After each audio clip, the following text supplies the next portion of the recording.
Negócios à Lupa pela AE Minho. Um espaço em antena onde se dá voz aos associados da AE Minho sobre temas de economia e sociedade. Todas as quartas, às 10h20 e 15h30.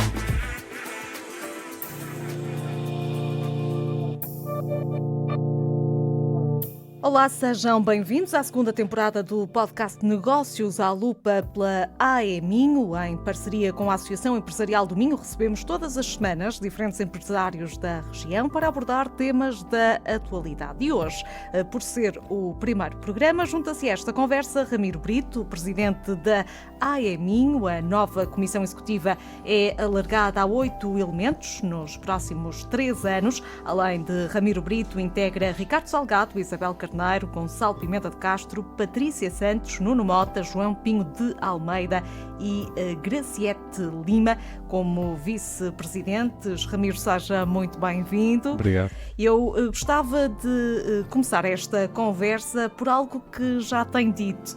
Quer corporizar o Minho como um motor de desenvolvimento económico do país.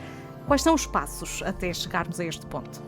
Temos um caminho para fazer, como é expectável, mas acho que antes de mais temos que conseguir continuar o trabalho de criar uma comunidade empresarial do Minho que tenha essa identidade, que se sinta uma comunidade, que interaja com uma comunidade.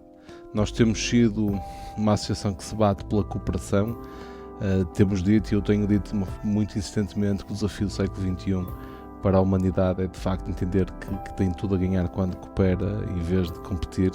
E o Minho é um bom exemplo disso. Nós somos uma região exportadora, aliás, à semelhança do resto do país, e portanto as empresas do Minho têm tudo a ganhar em cooperarem, em serem parceiras, em criarem esse espírito de comunidade. E eu diria que esse, se calhar, é o passo mais importante para conseguirmos projetar o Minho no país e no mundo de uma forma mais eficiente e mais organizada. E, portanto, nós temos falado muito sobre a ideia e a abertura da mente dos empresários para entenderem que podem ganhar de escala ao unir-se, seja no formato jurídico que for. Temos falado muito da perspectiva das empresas, de olharem para o mercado externo de uma forma agregada, de perceberem que se nós agregarmos valor somos mais competitivos quando vamos competir lá fora com players de maior dimensão.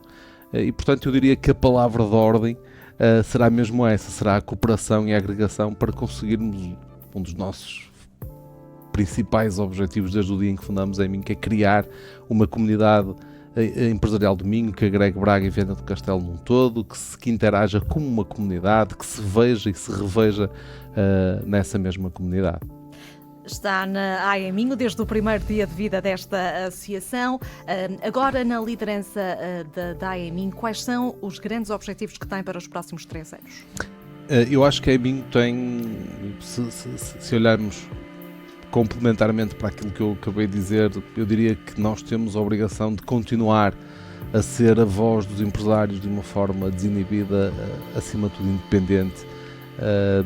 Numa perspectiva construtiva, nós temos a obrigação de construir, de acrescentar alguma coisa ao panorama empresarial e económico da região e do país. E, portanto, eu tenho muito na minha ação diária esta preocupação em ser um agente ativo e que acrescenta alguma coisa. A AE Minho vai trazer e vai continuar a debater os temas da atualidade e vai se pronunciar sobre eles e vai trazer os agentes e as entidades e as pessoas que entende importantes para isso. Vamos começar no dia 17 de julho com um jantar de debate sobre a mobilidade, mas de uma forma diferente. Vamos abordar o tema do aeroporto, juntamente do novo aeroporto de Lisboa, juntamente com o tema da ferrovia. Vamos juntar o Presidente da Câmara do Porto e o Presidente da Câmara de Braga num painel de debate, juntamente com o Presidente da CCDR e um empresário desta área de atividade, para olharmos muito na perspectiva que nós defendemos para estas problemáticas, de uma forma integrada. Normalmente fala-se muito da assimetria e de facto que existe regional entre o Porto e o Minho, e como é que o Porto e o Minho podem ser conjuntamente um fator de desenvolvimento, e portanto chamamos os dois maiores players, os dois presidentes dessas câmaras, para debaterem este tema. Vamos apostar muito e vamos falar muito de produtividade. Portugal tem uma crise de salários, tem uma crise de pessoas mal pagas, que depois não têm capacidade para terem uma casa, para arrendarem uma casa e para viverem, para fazer face muitas vezes à inflação e outros fatores económicos que fazem parte da vida das pessoas. Mas nós percebemos que, sendo um dos países menos produtivos da Europa, nós dificilmente vamos conseguir pagar melhores salários. Então vamos olhar para a produtividade em 3 fatores essenciais. A primeira como fator de aumento da qualidade de vida das pessoas. Ao longo dos anos, por questões de mera estratégia política, sempre que se fala de produtividade, as pessoas pensam que nós estamos a falar de sobrecarregar os trabalhadores, e não é disso que se trata. A produtividade é precisamente o oposto. A produtividade é criarmos sistemas de produção nas empresas que permitam, com menos trabalho, com menos carga, atingir resultados com melhores resultados. E, portanto, no fim do dia nós estamos a falar em aumentar o resultado, o rendimento das empresas, reduzindo a carga de trabalho dos trabalhadores. E vamos falar muito e incidir muito sobre este fator da internacionalização. De facto, vamos tentar ser não uma associação empresarial que faz missões empresariais para passear, mas para trazer resultados concretos. E, de facto, nós vamos ter esta preocupação em olhar para os mercados externos, trazendo para os nossos associados e para a região do Minho coisas concretas que possam abrir caminhos em novos processos de internacionalização para as empresas da região. Já falaremos, obviamente, da missão que teve no Kosovo, mas antes disso não pude deixar de reparar que falou do Porto e do Minho. Uma é área metropolitana, a outra ainda não. Considera que Braga só conseguirá competir com o Porto quando agregarmos o Minho numa única área? Ou seja, Viana do Castelo e Braga. Eu acho que Braga e Viana do Castelo têm que se olhar para si próprias como partes do mesmo todo. E não olham hoje em dia. Eu não estou certo da forma ou do formato administrativo que isso deverá ter. Parece-me, por princípio, que uma grande área metropolitana pode ser uma solução, mas seguramente não é o único caminho. Agora, não tenho dúvida nenhuma que o Minho não será e não poderá ter um papel e uma voz mais preponderante e decisiva em questões de matéria económica, administrativa, mobilidade, enfim, tudo aquilo que afeta as populações, se não se juntar e se não for, do ponto de vista funcional, uma região só. O formato não lhe sei dizer, mas sei lhe dizer uma coisa que é extremamente importante, e eu digo isto muitas vezes, não fazendo daqui o bicho-papão de Lisboa contra o Norte, porque acho que isso também é um bocado falacioso, mas de facto, se nós olharmos para a história do nosso país desde o 25 de Abril, esta organização administrativa favorece a concentração de investimento em 2 grandes áreas. E isso é um facto. E nós, olhando para este facto, fazendo aquilo que se deve fazer com a história, que é ela do fim para o princípio, nós temos que entender que, de facto, nós temos que olhar o próprio país e, à semelhança do que faz o Minho, eu diria que outras regiões do país o deviam fazer, nós provavelmente precisamos ter uma reorganização administrativa para que possamos ter o país mais equilibrado e os próprios municípios se possam correlacionar e ajudar de forma com alguma capilaridade e não da forma que fazem hoje em dia, que é cada um no seu minifundo a tentar buscar uns tostões de investimento para a sua área. Falou também de mobilidade e este acredito que será também um dos grandes temas que a AEMinho vai trabalhar ao longo dos próximos 3 anos. A linha de alta velocidade anunciada, e que passará de resto por Braga, considera que é prioritária em relação à ligação do quadrilátero urbano, por exemplo, através da ferrovia e do BRT, ou podemos olhar para os 2 projetos em simultâneo? Primeiro, eu acho que o quadrilátero deveria ser um polígono. E acho que o quadrilátero, não desfazendo o esforço... Nós temos sempre que eu falo do quadrilátero, eu noto alguma relutância das pessoas que me estão a ouvir porque entendem que eu estou a criticar o quadrilátero. E eu quero fazer aqui um disclaimer básico. No tempo em que o quadrilátero foi criado, e não foi agora, fazia sentido. O país era diferente, a região era diferente, tudo era diferente. Hoje em dia nós devíamos olhar para um polígono. Ter esta região sem uma ligação a Viana não faz sentido, na minha opinião. E acho, aliás, o próprio Ricardo Rio, da última vez que eu ouvi falar sobre este tema, já disse que de facto estão a estudar, a pensar como é que podem integrar essa região, portanto parece-me um passo lógico. Em relação à mobilidade, a ferrovia devia ter sido desde sempre num país com o tamanho que nós temos, devia ter sido desde sempre a nossa grande aposta. Mas, enquanto empresário, acha mais importante olhar para o TGV neste momento ou olhar também para esta ligação dos concelhos vizinhos? Como empresário, eu diria que como empresário empregador na região, eu acho mais importante olhar para os concelhos vizinhos. Como empresário, se eu olhar para a dimensão do país e pensar na forma como nós nos temos que relacionar com o exterior, eu diria que teríamos que olhar para a ferrovia. Para a região é mais estratégica a mobilidade da região, se for vista de uma perspectiva regional, que não está a ser. No caso do país, por exemplo, se me perguntasse, eu acho mais urgente termos um TGV que liga o país do norte ao sul, entre na Galiza e depois faça a ligação do centro para Madrid, eu acho mais urgente termos o TGV do que, por exemplo, termos o aeroporto, apesar de Lisboa ser um caos. Até porque nós em Portugal temos este problema, nós temos um aeroporto em Évora e achamos que é longe, mas quando vamos a Paris, a Londres ou a Milão, nós fazemos uma distância para os centros da cidade muito maior do que aquela que é de Évora a Lisboa. Portanto, nós também somos um bocado condicionados nós teríamos soluções intermédias, mas nós gostamos sempre de fazer as coisas de uma maneira diferente. Agora, na escala de prioridades, sem dúvida, a região, se for como um todo, o TGV como fator de mobilidade nacional e internacional, e o aeroporto como uma obrigatoriedade pelo fluxo de pessoas que temos num futuro mais longínquo. A Aeminho participou recentemente numa missão empresarial a convite do governo do Kosovo.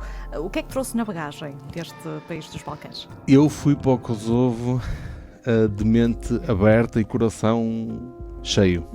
Primeiro porque nós fomos muito bem integrados em Portugal ainda pelo próprio, ou brifados pelo próprio embaixador, que foi uma pessoa incrível e foi de facto o grande obreiro desta aproximação do Minho e também do Porto, neste caso fomos juntos ao Kosovo. Eu trouxe na bagagem um país que soube, num contexto dramático de fim de guerra, estruturar-se, olhar para o futuro e tomar decisões ponderadas e acertadas. O Kosovo não me parece ser um país necessariamente atrativo para nós exportarmos, mas foi um país que investiu tudo em conhecimento.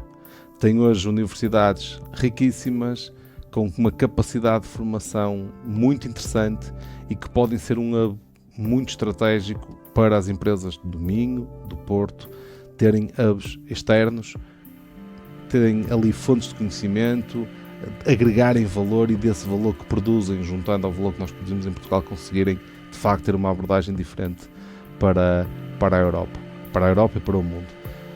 O Kosovo de resto tem a vantagem de, embora pareça estranho, eu desafio, diga a qualquer pessoa, se quiserem perceber o quão parecidos nós somos com o Kosovo, vão lá.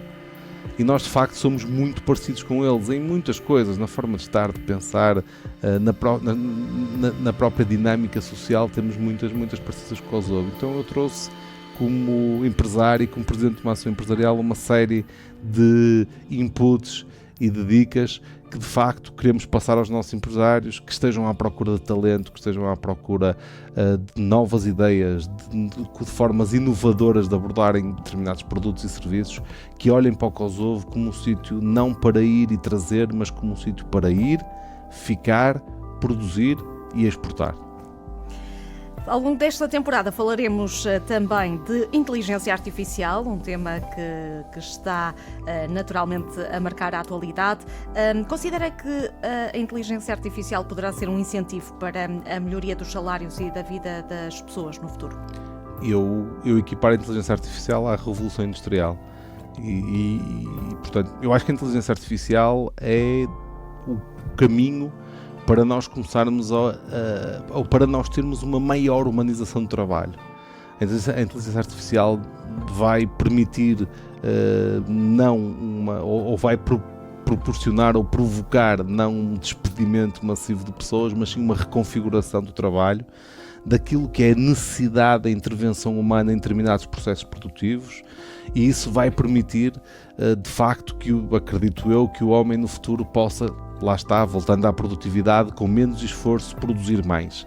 E com menos esforço produzindo mais, ele no fim vai de ter mais tempo para a sua vida privada, para a família, para os filhos, para viajar, enfim.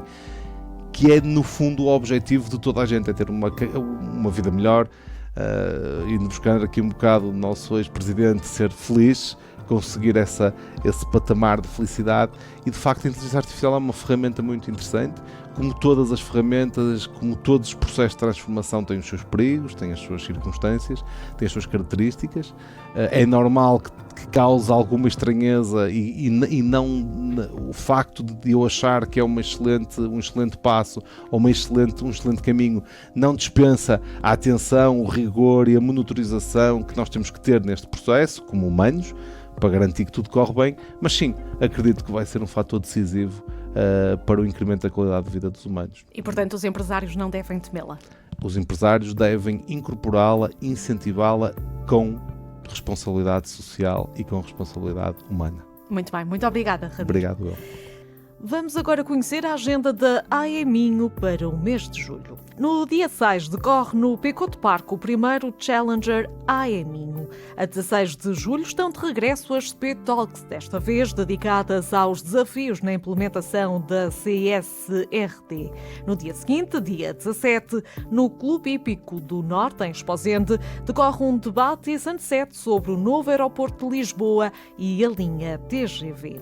O mês fecha no dia 23 com uma sessão dedicada à nova diretiva de cibersegurança da União Europeia. E fica por aqui o primeiro episódio desta segunda temporada. O Negócios à Lupa pela AEMinho regressa na próxima semana com outro convidado. Até lá.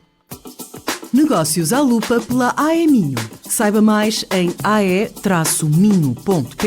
e acompanhe a atualidade através das redes sociais em facebook.com/Associação Empresarial do Minho e no LinkedIn AEMinho.